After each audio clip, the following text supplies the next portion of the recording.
wraps himself in light as with a garment. He spreads out the heavens and walks on the wings of the wind. Buenos días, hermanos. Vamos a iniciar en esta mañana nuevamente esta parte de la exposición de la palabra de Dios y vamos a recordar un poquito lo que hicimos hace 4 semanas atrás. Hicimos una meditación sobre el Salmo 33, los primeros 4 versículos, y en esencia dijimos que esta versión del Salmo se refiere a los justos y definimos, según un estudio bíblico, quiénes eran los justos. Y dijimos que los justos, en esencia, eran aquellos que no solamente conocen y entienden y leen y estudian la palabra de Dios, sino que ordenan su vida conforme a ella. Hoy vamos a meditar en los versículos 5 al 9 del Salmo 33. A ustedes dirán, pero el pastor va a predicar varios sermones sobre el Salmo 33. Es que el Salmo 33 tiene varias palabras o términos que deben explicarse a la luz del consejo de Dios en su palabra. Vamos a leer ese salmo y vamos a empezar nuestra meditación. Dice el versículo 5 al versículo 9, voy a leer en la traducción de Juan Calvino. Dice así: Él ama justicia y juicio, de la misericordia de Jehová está llena la tierra. Por la palabra de Jehová fueron establecidos los cielos, y todo el ejército de ellos por el espíritu de su boca. Él junta como montón las aguas del mar. Él pone en depósito los abismos. Tema a Jehová toda la tierra. Teman delante de él todos los habitantes del mundo. Porque él dijo y fue hecho. Él mandó y existió. Oremos. Padre nuestro, bendiga esta palabra santa, inspirada por usted mismo, mediante su Espíritu Santo. Háblenos por ella. Infunda en nosotros, oh Padre, no solamente el conocer su palabra, sino el hacer su palabra, porque esto es parte de temer a Dios. Bendiga esta mañana, Padre, a toda nuestra hermandad aquí en Cajamarca, en el país y en el mundo entero. Oramos en esta mañana, oh Dios, por todas las iglesias presbiterianas y reformadas en América Latina, y especialmente, oh Padre, recordamos a nuestros hermanos de la Iglesia Presbiteriana de México, especialmente aquellos que sufren persecución, como los hermanos de Chiapas y en otros lugares, que usted los fortalezca y los cuide. Oramos por esa extensa y grande iglesia hermana en Brasil, en Costa Rica, en Nicaragua, en Guatemala, en Bolivia, en Colombia, en Ecuador y en todo lugar, Padre, donde su nombre es reverenciado. Y no solamente oramos por las iglesias reformadas o presbiterianas en el mundo, sino por toda la cristiandad. En especial, oh Dios, recordamos en esta mañana a nuestros hermanos y hermanas perseguidos en aquellos países donde todavía la libertad de adorarle a usted está restringida. Oramos para que su mano poderosa, usted que fundó la tierra, usted que domina y preserva su creación con su providencia y poder, obre, Padre, en los gobiernos para que haya libertad, para que nuestros hermanos le adoren a usted sin las restricciones que hoy tienen. Bendiga también la meditación de esta palabra en esta mañana, oh Dios, se lo suplicamos en el nombre santo de Cristo Jesús nuestro Señor. Amén. Cuando leemos esta porción del Salmo 33, versículos 5 al 9, una cosa nos queda clara, que el salmista informa al pueblo de Dios quién es Dios y qué ha hecho. Y nos informa que Dios es un Dios que ama la justicia y el juicio, y nos informa que es un Dios cuya misericordia llena toda la tierra. O sea, en primer lugar, esta porción del Salmo nos describe algunos aspectos de la naturaleza de Dios. Pero este aspecto de la justicia y la misericordia de Dios está ligada a sus actos de providencia en la creación. Por actos de providencia en la creación queremos decir las acciones que Dios toma en su poder y en su omnipotencia para sostener la creación, y de tal manera que este sostenimiento de la creación resulte en el mantenimiento de la vida de todos los seres vivientes y especialmente del ser humano en esta creación. A eso se refiere aquí, en este pasaje, los actos de providencia de Dios. Y al mismo tiempo, este salmo nos muestra no solamente quién es Dios, cuál es su naturaleza providencial, misericordiosa, sino también nos muestra su gran poder. Y nos dice, por ejemplo, que Él junta como un montón de aguas el mar. Nos dice también que los coloca como en depósitos. Nos dice también que Él estableció los cielos solamente por su palabra. Nos dice también que Él demanda que los habitantes de toda la tierra, en tanto su naturaleza y en tanto su poder se manifiestan, que toda la tierra tenga temor de Dios, que todos los habitantes del mundo teman a Dios.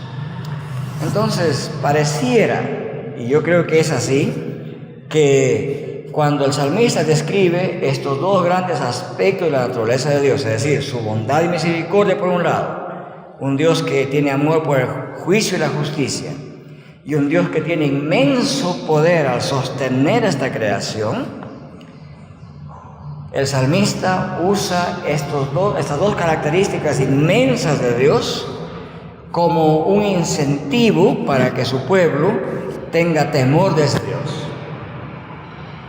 Así está diseñada esta parte del Salmo. Entonces, digamos, en resumen, que en esta sección se nos enseña que Dios es un Dios que obra actos providenciales en la creación, en su creación. Y al mismo tiempo, este Salmo nos muestra que Dios, al obrar actos de bondad, misericordia en la creación, de esa manera nos muestra su poder omnipotente. Ningún ser humano podría, ni siquiera un río, juntarlo con sus manos y ponerlo en un depósito. Pero nos muestra un Dios que es capaz de juntar las aguas del mar como un montón y colocarlas como un depósito o en un depósito. Y nos dice también que maneja las profundidades que hay en la creación. Nos muestra un Dios omnipotente. Y nos preguntamos, ¿por qué tiene que pintarnos esta figura de Dios? Y lo hace con el propósito de infundir en la mente y corazón de los seres humanos el temor de Dios. Y eso nos lleva a la mayor parte de nuestra meditación. ¿Qué es el temor de Dios? Y sobre eso vamos a centrar la meditación de esta mañana. ¿Qué es el temor de Dios? ¿Cómo la Biblia describe el temor de Dios? Martín Lutero, en varios de sus comentarios, él hacía una distinción en cuanto al temor de Dios en dos maneras. En primer lugar, él decía que el temor de Dios, según la Biblia, es un temor filial. Es decir, el temor filial para Lutero era aquel temor que tiene el niño delante de sus padres. Y él describía que el niño a sus padres le tiene temor, respeto y amor, que el niño no quisiera ofender a sus padres, en razón de que los ama, en razón de que sabe que ellos son la fuente de su seguridad. Así entendía Lutero que el temor de Dios tenía ese aspecto filial. Al mismo tiempo, él sostenía que había un temor de carácter servil. El temor servil es aquel temor que describe la actitud de un esclavo delante de un amo tirano que tiene el poder para castigarlo e incluso matarlo. Y entonces el esclavo siente también un temor por ese amo. Pero decía, ese temor es un temor servil. Este es un temor del esclavo. Y a partir de ahí mucha gente, muchos predicadores también, han llegado a la conclusión de que ese no es el temor del cual habla la Biblia. Que el temor del cual habla la Biblia sería entonces, en todo caso, ese temor filial, según el cual los cristianos tememos a Dios en el sentido de que lo amamos porque Él es nuestro Padre Celestial y porque sabemos que Él es la fuente de nuestra vida y de nuestra seguridad. Entonces digamos que el énfasis actual, desde esta opinión de Lutero hasta la actualidad, hay un gran sesgo. Mucha gente piensa que solamente así se describe el temor en la palabra de Dios. Pero digamos que eso no es suficiente. Probablemente estemos de acuerdo que hay un aspecto filial del amor, del temor de Dios. Entonces, ¿qué significa exactamente, según la Biblia, temer a Dios o temer a Jehová? Entonces vamos en esta mañana a rápidamente ver por la Biblia, Antiguo y Nuevo Testamento, en forma resumida, vamos a ver qué significaba tener temor de Dios en la Biblia.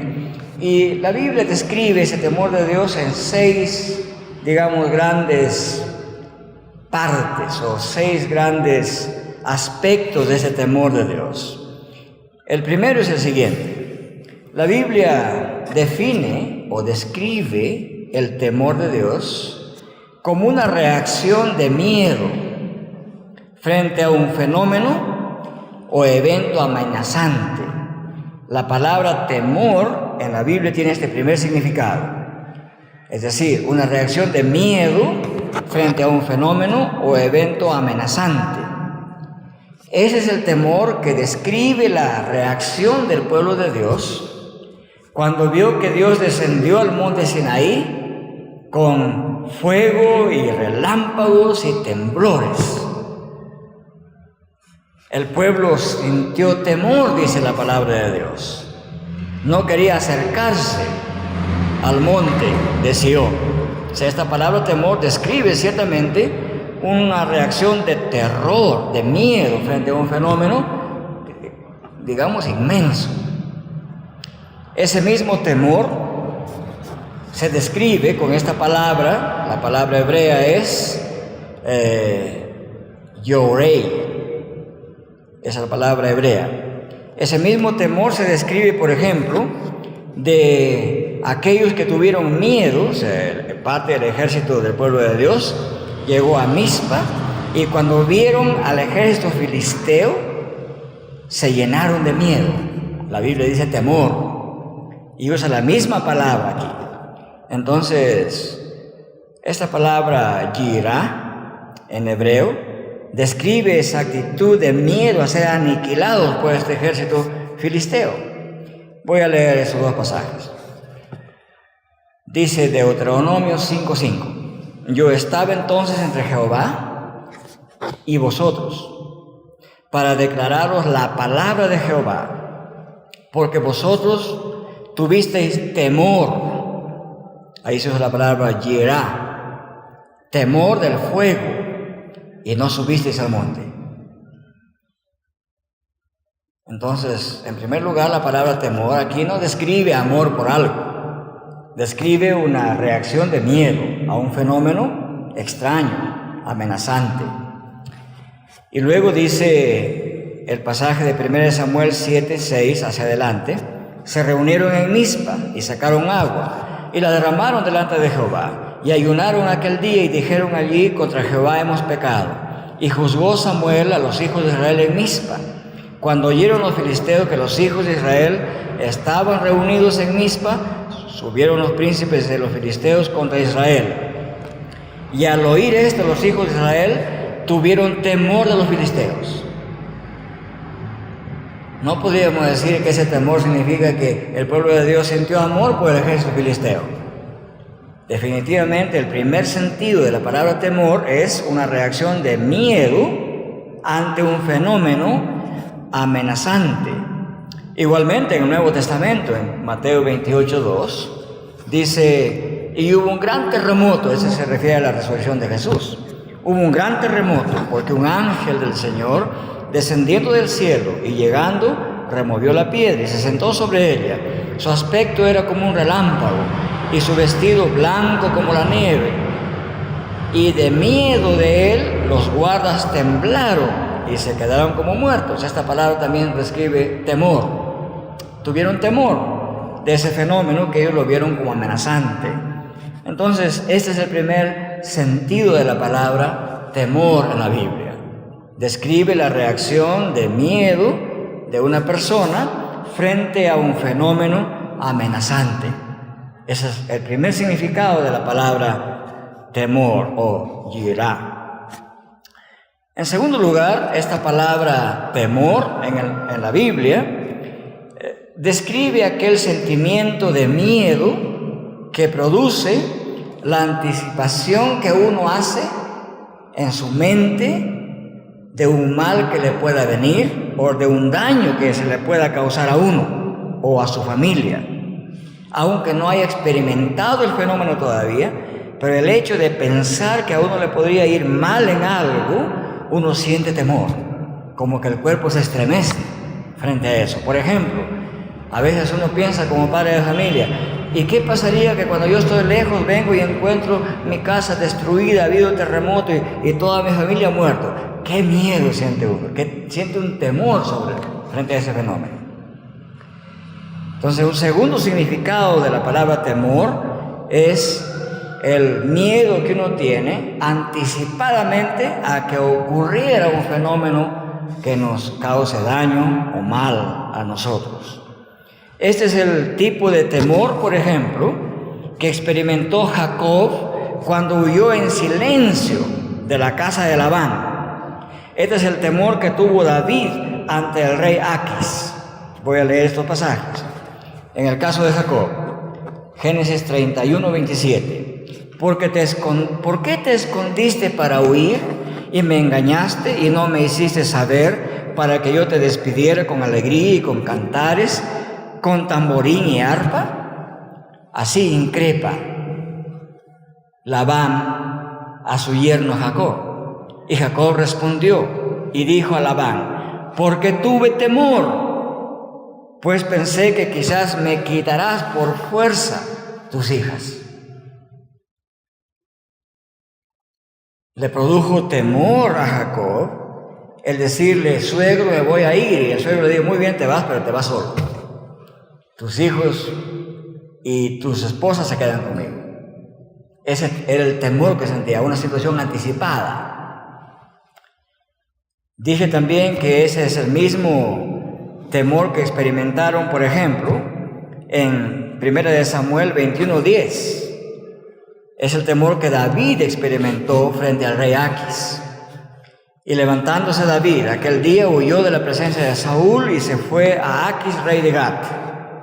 Ustedes recuerden que de Gat venía el gigante Goliat, ¿verdad? Y los siervos de Aquis dijeron, ¿no es ese David el rey de la tierra? ¿No es ese de quien cantaban en las danzas diciendo, hirió Saúl a sus 1000 y David a sus 10,000? Y David puso en su corazón esas palabras y tuvo gran temor del rey Aquis de Gat y cambió su manera de comportarse delante de ellos y se fingió loco entre ellos y escribía en las portadas de las puertas y dejaba correr la saliva por su barba. ¿Por qué David hizo por qué hizo esta cosa de hacerse loco? Porque tenía miedo que lo mataran. O sea, no lo habían matado todavía, pero anticipadamente a lo que le podía ocurrir sentía temor. Ese es el segundo significado de la palabra temor. Un sentimiento de terror y de miedo frente a lo que le podría ocurrir a uno, aunque a uno le haya ocurrido, el solo pensar en ello. Hay un tercer significado de la palabra temor en la Biblia. La palabra temor, en tercer lugar, describe también una correcta manera de vivir. y de actuar motivada por respeto a Dios. Y que por lo tanto mueve a una persona a obedecer a Dios. Hay dos ejemplos entre muchos que evidencian esta clase de temor. Es decir, este temor descrito como una manera correcta de vivir y de actuar que está motivada por el respeto que tiene la persona por Dios. Esta es la clase de temor que se describe de la actitud de las parteras egipcias, que desobedeciendo la orden de Faraón de que mataran y cometieran genocidio contra los niños varones israelitas, ellas decidieron no hacerlo. Y entonces en el libro de Éxodo 1:15 se dice así: y habló el rey de Egipto a las parteras de las hebreas, una de las cuales se llamaba Cifra y la otra Fúa, y les dijo: cuando asistáis a las hebreas en sus partos y veáis el sexo, si es hijo, matadlo, y si es hija, entonces viva. Pero las parteras temieron a Dios y no hicieron como mandó el rey de Egipto, sino que preservaron la vida de los niños. Y Dios hizo bien a las parteras, y el pueblo se multiplicó y se fortaleció en gran manera. Y por haber las parteras temido a Dios, Dios prosperó a sus familias. En este caso, la palabra temor, y en particular temor a Dios, significa actuar de una manera apropiada, correcta, motivada por el respeto que se tiene por Dios, y eso motiva y mueve a la persona a hacer las cosas bien. Eso significa, en tercer lugar, temor, con ese primer ejemplo. Pero hay un segundo ejemplo que describe esta clase de temor de quienes se dice que temiendo a Dios manifiestan actitudes correctas, por ejemplo, a los extranjeros o a los residentes extranjeros entre el pueblo de Dios, y asimismo los motiva a adorar y alabar a Dios. Y voy a leerles la evidencia que se encuentra en Deuteronomio, capítulo 10, versículos 16 al 20. Empieza así este pasaje: circuncidad pues el prepucio de vuestro corazón, y no endurezcáis más vuestra cerviz, porque Jehová vuestro Dios es Dios de dioses y Señor de señores, Dios grande, poderoso y temible, que no hace acepción de personas, ni toma cohecho, que hace justicia al huérfano y a la viuda, que ama también al extranjero dándole pan y vestido. Amaréis pues al extranjero, porque extranjeros fuisteis en tierra de Egipto. A Jehová temeréis, a Él solo serviráis, y a Él seguirás, y por su nombre jurarás. Él es el objeto de tu alabanza, Él es tu Dios. Ha hecho contigo esas cosas grandes y terribles que tus ojos han visto. Eso es muy parecido al Salmo 33. Describe las grandes acciones de bendición y providencia de Dios, y en ese contexto manda a sus hijos a tener temor de Dios. Y temer temor de Dios aquí significa obedecer a Dios, hacer bien al prójimo, alabar y agradecer a Dios. Entonces, el tercer sentido de temor, en este caso temor a Dios, describe una correcta manera de vivir y de actuar por respeto a Dios. Y eso motiva a la persona a la obediencia a los mandatos de Dios, de amar a Dios, adorar a Dios, alabar a Dios y servir al prójimo. Hay un cuarto sentido del temor a Dios en la Biblia, y esto se refiere a que el temor a Jehová está íntimamente ligado con el conocimiento de la ley de Dios y el servicio de adoración a Dios en concordancia con el conocimiento de Dios. En otras palabras, en la Biblia el conocimiento de la ley de Dios y el conocimiento de Dios son la motivación para que el creyente tema a Dios. O sea, no es un temor ciego, es un temor con conocimiento de la ley de Dios y de Dios mismo a través de su ley. Porque la ley describe la naturaleza santa, perfecta, justa y misericordiosa y punitiva también de Dios. Ese temor se describe, por ejemplo, en 2 de Reyes 17:28. Y vino uno de los sacerdotes que habían llevado cautivo de Samaria. Este pasaje trata de la repoblación de Samaria. Samaria fue expatriada por Asiria y Asiria mandó diferentes pueblos para repoblar Samaria. Y como eran pueblos, digamos, paganos, no tenían ninguna idea de adorar a Dios. Entonces hubo una queja, un reclamo ante el rey. Y entonces, ¿qué hace el rey? Dice, bueno, lleven a un sacerdote de entre los hebreos para que les enseñe las cosas de Dios. Y esto es lo que dice el texto. Y vino uno de los sacerdotes que habían llevado cautivo de Samaria y habitó en Betel. O sea, vino de Asiria hacia Samaria y a la ciudad de Betel. Y les enseñó cómo habían de temer a Jehová. Temían a Jehová e hicieron del bajo pueblo sacerdote de lugares altos que sacrificaban para ellos en los templos de los lugares altos. Temían a Jehová y honraban a sus dioses, según la costumbre de las naciones donde habían sido trasladados. Eso es un ejemplo en negativo, digamos. ¿En qué sentido? Esa gente era sincretista. Los sacerdotes judíos les enseñaron cómo temer a Dios.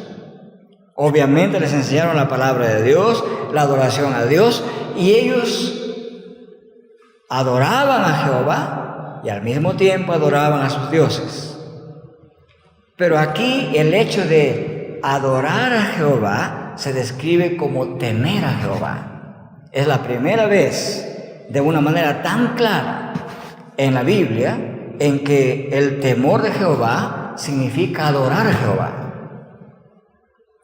En ese sentido, entonces, el temor de Dios se tenía que aprender. Es algo que se aprende.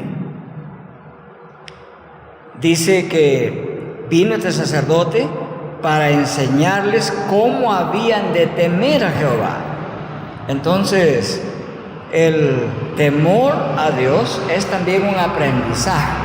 Es algo que se aprende, y se aprende obviamente porque se aprende de estudiar, conocer, asimilar la palabra de Dios, que resulta en la fuerza motivadora mediante el Espíritu de Dios para adorar a Dios. Hay un segundo pasaje en ese sentido, y hay varios de estos, en que el temor de Dios está inextricablemente ligado a la adoración a Dios. Nos dice, por ejemplo, Deuteronomio 14, 22 y 23. Indefectiblemente diezmarás todo el producto del grano que rindiere tu campo cada año, y comerás delante de Jehová tu Dios en el lugar que Él escogiere para poner allí su nombre, el diezmo de tu grano, de tu vino, de tu aceite, y las primicias de tus manadas y de tus ganados, para que aprendas a temer a Jehová tu Dios. En otras palabras, las acciones de los creyentes como respuesta a los mandatos de Dios, en este caso el diezmo, era un instrumento pedagógico para que el pueblo aprenda a temer a Dios.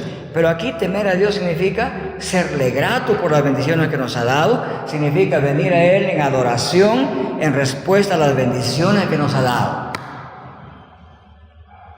Entonces, este cuarto sentido del temor de Dios significa que temer a Dios es una respuesta de gratitud y adoración por las bendiciones que Dios ha derramado sobre sus hijos. En el caso de Josué, también tiene este mismo sentido la palabra o la frase temor a Dios. En Josué 22, 21 hacia adelante se nos dice así: Entonces los hijos de Rubén, los hijos de Gad y la media tribu de Manasés respondieron a los cabezas de los millares de Israel: Jehová Dios, ellos dicen así, ¿qué respondieron? Jehová, Dios de dioses, Jehová, Dios de los dioses, Él sabe y hace saber a Israel. Si fue por rebelión o por infidelidad contra Jehová, no nos salves hoy. Están hablando con Josué. Ellos habían erigido un altar. Y Josué pensaba que erigir un altar fuera del altar donde Dios había ordenado era un acto de rebelión. Y ellos les quieren explicar que no era así.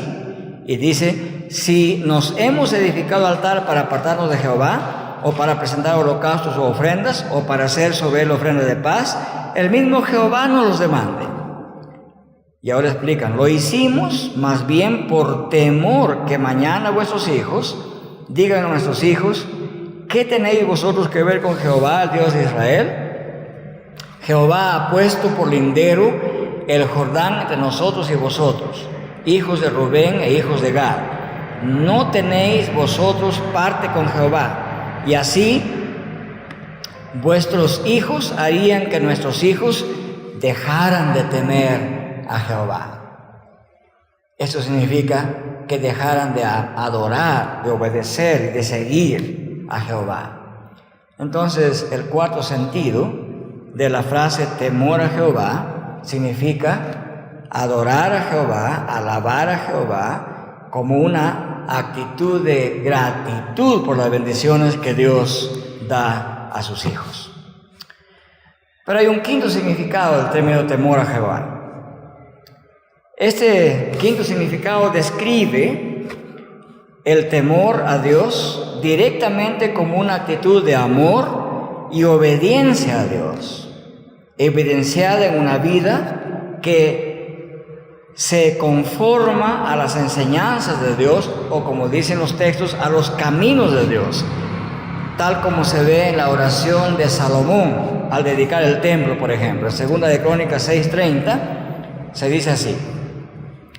Salomón está orando a Dios y esa oración, por supuesto, evoca las promesas de Dios. ¿Qué es lo que Dios hará cuando el pueblo invoque a Dios? Dice, según de Crónicas 6:30 hacia adelante, tú oirás desde los cielos, desde el lugar de tu morada, y perdonarás y darás a cada uno conforme a sus caminos, habiendo conocido su corazón, porque solo tú conoces el corazón de los hijos de los hombres, para que te teman y anden en tus caminos.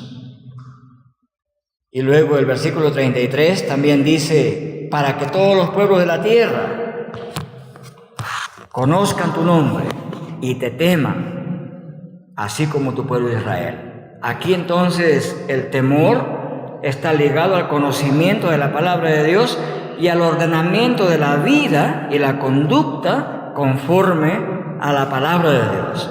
Y ese es el quinto sentido de temor a Dios. En Job se describe lo mismo. Job capítulo 1, versículos 8 y 9. Y Jehová dijo a Satanás, ¿no has considerado a mi siervo Job, que no hay como él en la tierra? Y aquí va a describir por qué Job tenía esa actitud, esa conducta. Dice, varón perfecto y recto, temeroso de Dios y apartado del mal. Temer a Dios aquí significa una conducta apropiada, una conducta recta, santa, apartada del mal. El mismo Salmo 112, en realidad este es un salmo acerca de las bienaventuranzas. El Salmo 112:1 dice, bienaventurado el hombre que teme a Jehová, y enseguida y en sus mandamientos se deleita en gran manera.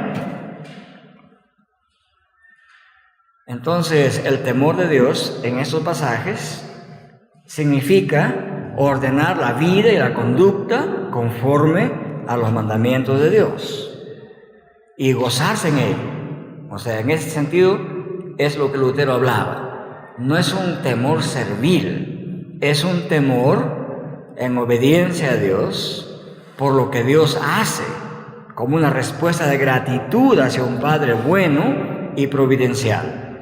En el Salmo 128:1, este también es un salmo de las bienaventuranzas, dice: bienaventurado todo aquel que teme a Jehová. Y añade: ¿quién es el que teme a Jehová? El que anda en sus caminos. Y el versículo 4 del Salmo 128 dice: he aquí será bendecido el hombre que teme a Jehová. Y antes describe varias bendiciones de Dios sobre esa persona. Entonces, digamos que temer a Jehová es el amor, la gratitud, la adoración y la alabanza a Dios en respuesta a las bendiciones de Dios. El Nuevo Testamento hace una evocación de esto. En 2 Corintios 5, 10 y 11 nos dice la palabra: porque es necesario que todos nosotros comparezcamos ante el tribunal de Cristo, para que cada uno reciba según lo que haya hecho mientras estaba en el cuerpo, sea bueno o sea malo. Conociendo pues el temor del Señor, persuadimos a los hombres, pero a Dios les manifiesto lo que somos, y espero que también lo sea a vuestras conciencias, conociendo el temor del Señor. Finalmente, hay un sexto sentido de la frase temor a Dios o temor de Jehová. En este sexto sentido se describe la actitud de asombro y reverencia por la bondad y majestad de Dios, que constituyen fuerzas que motivan al creyente a una vida de piedad y de santidad. Nos dice Eclesiastés 8:12: aunque el pecador haga mal 100 veces y prolongue sus días, con todo yo también sé que les irá bien a los que a Dios temen, los que temen ante su presencia. En ese sexto sentido, entonces, este temor de Dios describe la conducta de una persona que siente admiración frente a la presencia de Dios. Esta es la misma actitud que tuvo Isaías cuando en el capítulo 6 se hace presente a Dios de una manera majestuosa. Y Isaías siente que va a morir porque Dios ha estado presente delante de él. Y casi como que le dice: apártate de mí, porque tú eres santo y yo pecador. Es la misma actitud que sintió Pedro cuando Jesús hace el milagro, de esa inmensa admiración y estupor que siente Pedro. Dice: apártate de mí, Señor, porque yo soy hombre pecador. Y este es el sexto sentido de la palabra temor. Entonces, el temor de Dios es una reacción de la conducta humana frente a la presencia majestuosa y grande de Dios. ¿Qué podemos concluir esta mañana acerca de esta expresión del Salmo que dice que debemos tener temor a Jehová? Hay que decir que es verdad que el temor de Dios se relaciona con el miedo frente a una situación amenazante. No hay duda que el temor tiene ese significado también, que lo hemos explicado detalladamente.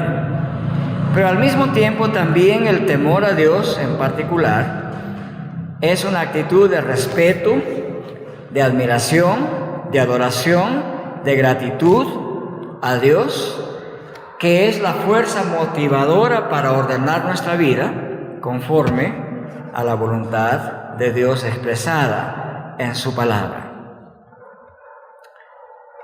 En este caso específico del Salmo 33, donde se dice que todos los habitantes del mundo teman a Dios. Así es como lo explica Juan Calvino. Dice así: el salmista concluye que hay una razón justa por la cual el mundo entero debe someterse reverentemente al gobierno de Dios, quien le dio existencia y quien también lo preserva. Temer a Jehová y admirarlo significa honrarlo y reverenciar su gran poder. Es una señal de gran insensibilidad no inclinarse ante la presencia de Dios, de quien tenemos nuestro ser, y de quien depende nuestra condición. Hace muy poco, en febrero de este año, nuestro hermano R.C. Sproul, explicando también el sentido que tiene el temor de Dios en la Biblia, dijo así: cierto, el temor de Dios tiene un sentido de temor filial, como dice Lutero, decía R.C. Sproul, pero esto de ninguna manera nos tiene que dar licencia para ser impertinentes y confianzudos con Dios.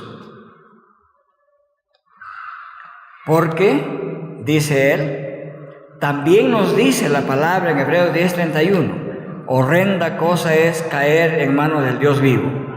Por lo que, y cito las palabras textuales de R.C. Sproul, por lo que, como gente pecadora, tenemos todas las razones del mundo para temer el juicio de Dios. Esto es parte de nuestra motivación para reconciliarnos con Dios.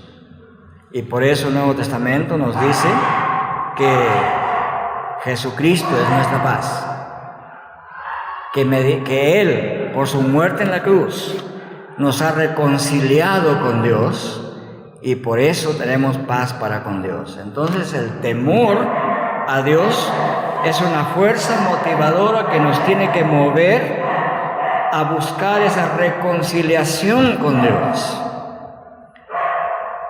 O si no hacemos así, el sentido de miedo va a infundir en nuestra vida y en nuestra alma, porque Dios es un Dios grande, es un Dios inmenso, es creador.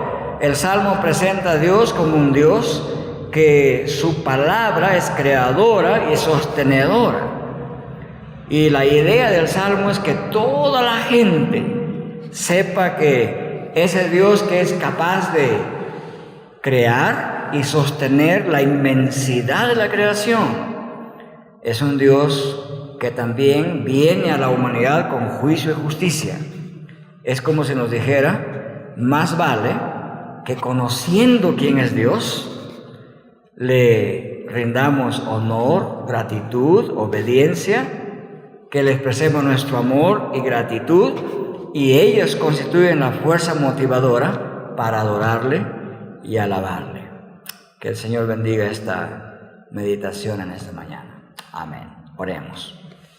Padre nuestro, gracias porque en Cristo Jesús, quien nos ha reconciliado mediante su muerte propiciatoria y expiatoria en la cruz, hace posible que nos reconciliemos, mejor dicho, que Dios se reconcilie con nosotros y nosotros nos reconciliamos con Él como respuesta a esa acción de Dios. Y entonces podemos experimentar ese lado del temor de Dios que implica amarle, conocerle, obedecerle, alabarle y adorarle, y ordenar nuestras vidas conforme a sus enseñanzas. Nuestro Dios haga que esto sea realidad en todos nosotros, en todo creyente y en todo el mundo esta mañana, en el nombre de Jesucristo. Amén.